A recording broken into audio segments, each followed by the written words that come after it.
Hola chavos, ¿qué tal? Buenas tardes. Continuamos ahora con el estudio de las singularidades.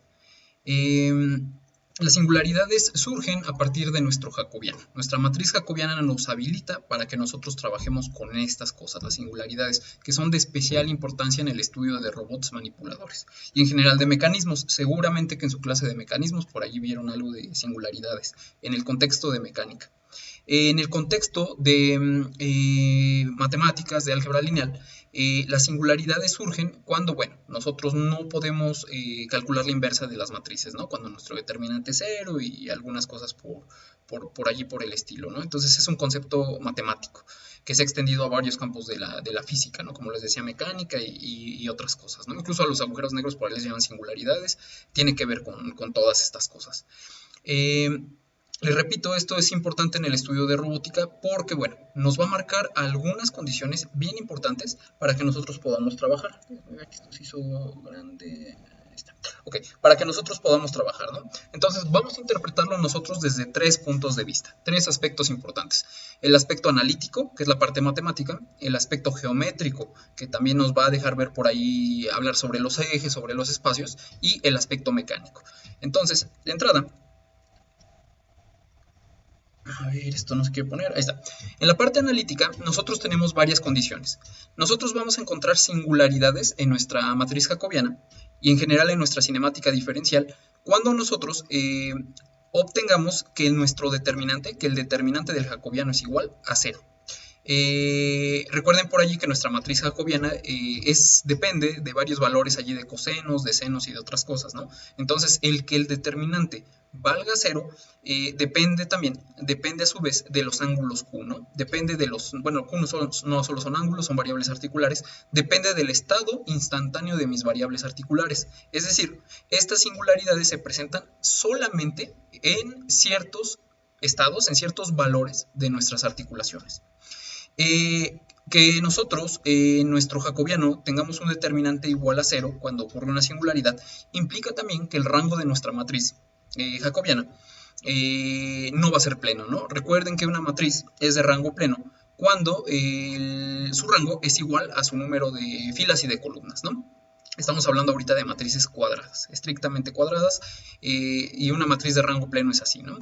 Cuando tiene el mismo número de columnas o de filas que el número de su rango, ¿no? Equivale. En este caso no va a pasar esto. No va a pasar esto cuando se presente una singularidad. La matriz no va a ser de rango pleno, lo que nos lleva al siguiente concepto. Se pierde la independencia lineal entre las columnas o filas también de nuestra matriz. Es decir, que por allí al menos dos filas o dos columnas son linealmente dependientes, ¿ok? Esto implica mucho si lo vemos desde el punto de vista analítico, ¿no? Porque, bueno, por allí recuerden que nuestras columnas representaban variables articulares, ¿no? Teníamos una columna para una articulación, otra columna para otra articulación y así nos la llevábamos, ¿no? Entonces, ¿qué quiere decir esto? Pues que por allí va a haber cierta dependencia entre articulaciones. Ya lo pueden ir interpretando de forma mecánica, de forma física, ¿no? Por allí dos o más articulaciones pues van a estar como comprometidas, ¿no? Van a estar comprometidas entre ellas por la pérdida justamente de la independencia lineal de nuestra matriz jacobiana, ¿no?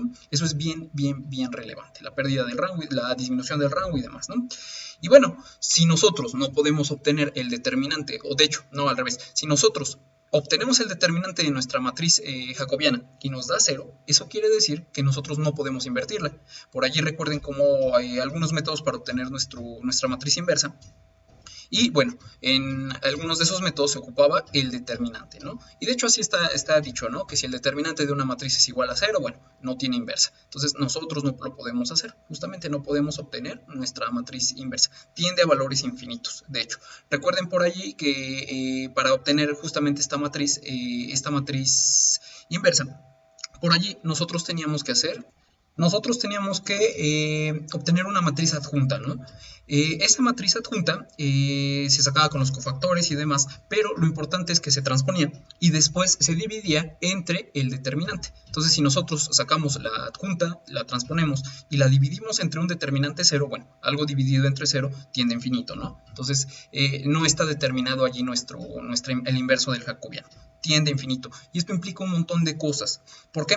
Porque recuerden que nosotros queremos el jacobiano inverso para relacionar ahora, si el jacobiano nos relaciona el espacio cartesiano con el espacio articular, o sea, nos lleva del articular al cartesiano, con el jacobiano inverso nosotros podemos pasar del cartesiano al articular, como la cinemática inversa justamente, como lo hemos hecho ya antes, ¿no?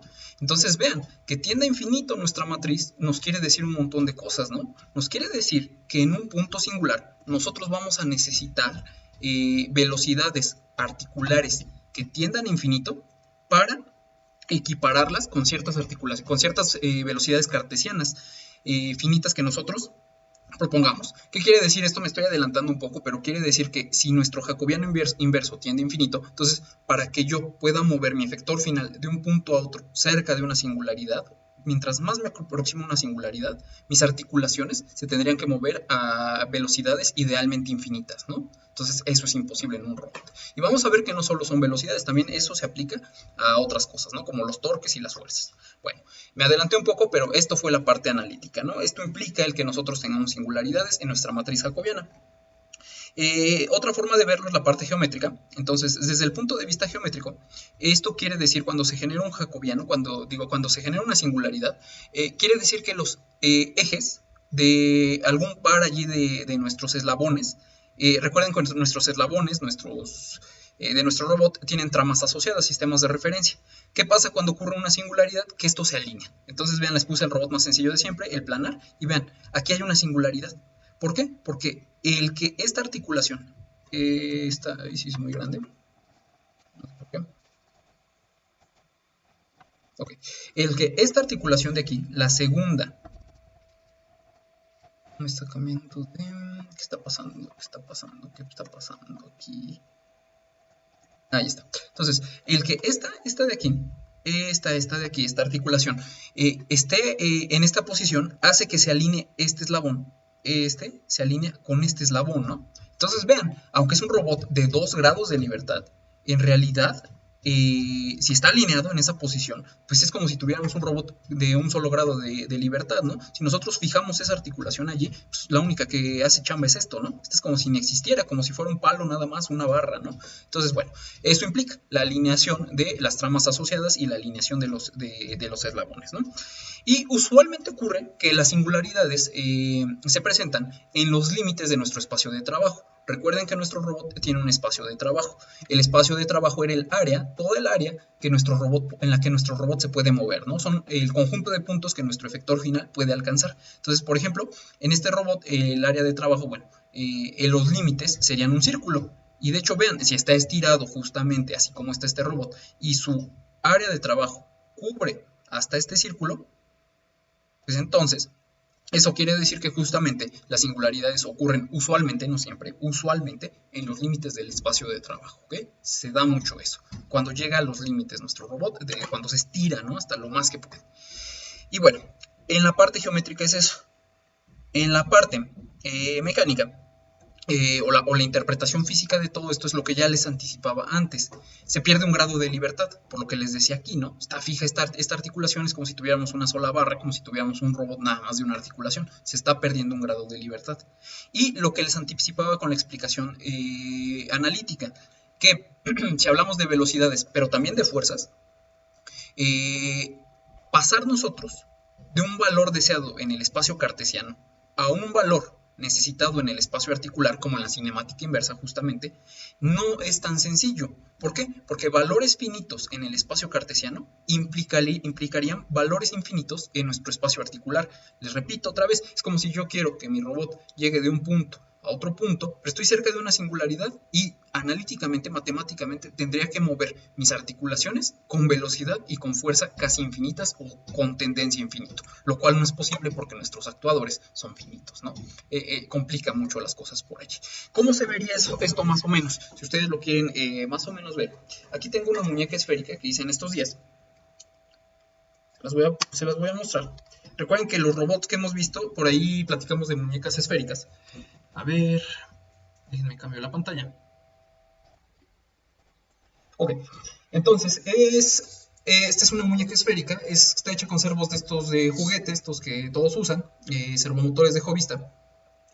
y tiene 3 grados de libertad. Entonces la muñeca se monta, es como si el robot la agarrara de este punto, como si estuviera montada en un robot de este punto, y puede girar de esta forma, puede hacer esto, miren, ahí giró, puede regresar a su estado original, puede hacer esto también, esto subir y bajar, y bueno, tiene el efector final donde la parte de la punta donde se le pone el efector final y gira también, ¿no? Tiene un servomotor que le permite girar de esta forma, ¿no? Entonces, está trabajando nuestra muñeca esférica, muy bonito, haciendo cosas, pero imagínense que a mí se me ocurre esta articulación, subirla así, y ven cómo este movimiento, esto de aquí, quedaría alineado con el movimiento general de esto, o sea, lo voy a fijar con este movimiento. Entonces, pues tanto este motor, este motor, como este otro, se estarían moviendo en el mismo eje, ¿no? Se están moviendo en el mismo eje. Se está perdiendo un grado de libertad. Y más aún, si igualamos las velocidades, pero las hacemos en sentido contrario, imagínense que tengo un efector final aquí. Tengo una pluma o algo de esta forma. Y empiezo a mover la última parte, esto que está aquí, la última parte, la empiezo a mover a cierta velocidad en esta dirección, ¿no? No sé, a 1 radián sobre segundo está girando. Pero hago que también mi muñeca gire a 1 radián sobre segundo en dirección opuesta, hacia acá. Entonces, el efecto total de esos movimientos sería cero, se anularían y mi efector final permanecería quieto, sin hacer absolutamente nada, ¿no? Eso implica justamente las singularidades, ¿no? Ese tipo de cosas pueden pasar. Entonces, es bien importante tenerlas claras porque ya en trabajo, por ejemplo, de robots industriales, bueno, podría fastidiarnos por allí alguna tarea, ¿no? Que nosotros busquemos realizar. Vamos a seguir con esto. El siguiente video les voy a explicar un poco sobre desacoplo cinemático. Y bueno, no solo desacoplo cinemático. El desacoplo cinemático, acuérdense que nos permite analizar nuestro robot, la cinemática de nuestro robot, del brazo como tal, de forma aislada a la muñeca esférica que les había dicho, ¿no? Siempre y cuando se ocupe una muñeca esférica que cumpla con la condición de que sus ejes intersecten en el centro, ¿no? Ya les había dicho. Eso es desacoplo cinemático. Pero se puede llevar también a la parte de jacobianos y de singularidades, y podemos nosotros calcular la singularidad de nuestro brazo de forma independiente a la de la muñeca. Entonces, si tienen ustedes un robot de 6 grados de libertad, está bastante fácil, porque podemos calcular o dejar aparte la muñeca y enfocarnos solo en el brazo. Entonces esa es la razón por la cual hemos estado trabajando ahorita con puros robots de 3 grados de libertad, ¿no? La muñeca esférica se puede simplemente anexar después. Pero bueno, platicaremos más a detalle de eso en la siguiente sesión. Gracias, chavos.